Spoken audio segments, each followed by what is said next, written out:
రీ రిలీజ్‌లు వచ్చేసరికి చాలామంది ఆ సాంగ్స్‌లో ఉన్న డాన్స్ మూవ్స్‌ని థియేటర్‌లోనే దించేస్తూ ఉంటారు. అది మనం చాలా సార్లే చూసాం. ఈసారి 'వర్షం' రీ రిలీజ్‌కెళ్ళినప్పుడు క్లైమాక్స్ ఫైట్ థియేటర్‌లో చేశారు. ఇదొక మైండ్ బ్లోయింగ్‌లా అనిపించింది నాకైతే. ఆల్మోస్ట్ ఆ ఫైట్ సీక్వెన్స్ అంతా వాళ్ళు ఫుల్‌గా ప్రిపేర్ అయ్యి వచ్చి థియేటర్‌లో ఇంక్లూడింగ్ పడిపోయే సీన్స్‌తో సహా అన్నీ చేశారనమాట. For the first time Prabhas movie క్లైమాక్స్‌లో ప్రభాస్‌ని చూడకంట నేను ఈ కిందన ఏమవుతుందా అని ఎక్సైట్‌మెంట్‌తో చూశాను. గోపీచంద్ ప్రభాస్ కళ్ళలో ఇసుక కొట్టే సీన్స్‌ని వీళ్ళైతే అక్కడున్న పేపర్స్‌ని యూజ్ చేసుకొని అదే ఇసుక కింద ఫీల్ అయ్యి కొట్టారనమాట. క్రేజీగా అనిపించింది. అసలు ఇలాంటి ఐడియాలు ఎలా వస్తాయండి? నాకు అర్థం కాదు. వీళ్ళకి తోడు థియేటర్‌లో ఉన్న ఆడియన్స్ కూడా అందులో సునీల్ వీళ్ళందరూ సపోర్ట్ చేస్తూ ఉంటారు కదా! డ్రమ్స్ అది వాయించి.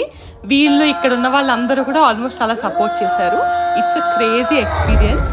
మీరు కానీ ఇలాంటివి ఎప్పుడైనా ఎక్స్‌పీరియన్స్ చేశారా?